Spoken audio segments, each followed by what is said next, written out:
Porque o Redentor tem de ser verdadeiramente Deus? Porque em virtude de sua natureza divina, sua obediência e seu sofrimento seriam perfeitos e eficazes, e ele seria capaz de suportar a justa ira de Deus contra o pecado, embora vencendo a morte. Atos 2, 24. Ao qual Deus ressuscitou, soltas as ânsias da morte, pois não era possível que fosse retido por ela. Seja bem-vindo ao canal Evangelho Explicado. Aqui você vai encontrar devocionais diários, pregações, estudos bíblicos e reflexões acerca da sua fé. Se você gosta desse tipo de conteúdo, inscreva-se agora e ative as notificações. Que ninguém chore por suas iniquidades, pois o perdão brilhou mais forte da sepultura. Que ninguém tema a morte, pois a morte do Salvador nos libertou. Do que ele foi cativo por ela, aniquilou-a. Ao descer ao inferno, fez cativo o inferno. Ele o enfureceu quando o provou da sua carne. Isaías, ao antever isso, exclamou: o inferno ficou irado quando encontrou a ti. Ficou irado porque foi abolido.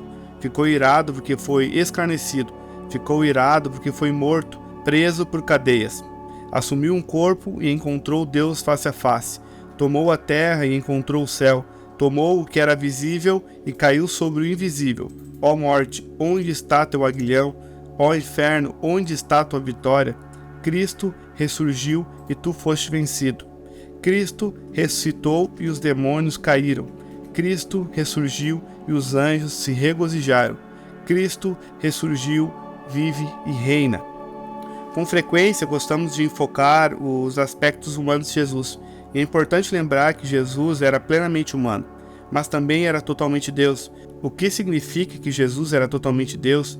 E por que seria tão importante que ele, nosso Redentor, fosse verdadeiramente Deus?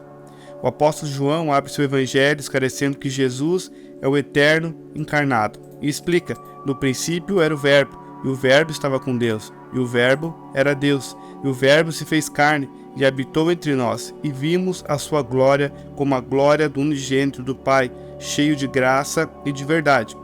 Em sua carta aos Colossenses, o apóstolo Paulo escreve: porque nele habita corporalmente toda a plenitude da divindade. Colossenses 2:9. De modo similar, Jesus mesmo afirmou inúmeras vezes sua divindade e que era um com o Pai. Em certa ocasião, alguns de seus ouvintes entenderam o que ele estava afirmando e tentaram apedrejá-lo, explicando que o apedrejavam não por alguma boa obra, mas por blasfêmia. Porque sendo tu homem, te fazes Deus a ti mesmo. O livro de Apocalipse descreve Jesus como o Alfa e o Ômega, o princípio e o fim. Diz o Senhor que é, e que era, e que há de vir, o Todo-Poderoso. Na verdade, ele não é mero homem, é verdadeiramente Deus.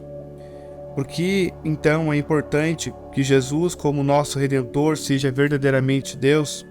Nosso pecado foi cometido contra Deus. Só Deus pode perdoar uma transgressão contra Ele mesmo.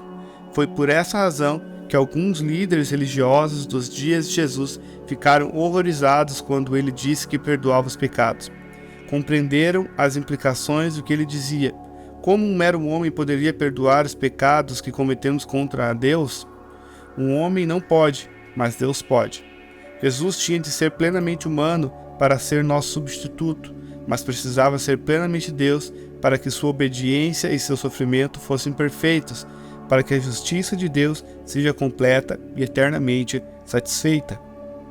Oração. Deus Filho, devido ao nosso pecado, jamais poderíamos suportar a ira ou vencer a morte. Somente Tu, o Santo, pode sofrer a justa punição pelo pecado e vencer a morte. Somos gratos por abrir para nós o caminho até Deus, para que tenhamos nele eternamente nosso prazer. Amém. Se você gostou deste conteúdo, inscreva-se no canal e ative as notificações para ser avisado assim que um novo vídeo for publicado aqui no canal. Você pode também permanecer aqui no canal assistindo mais vídeos como esse. Até a próxima.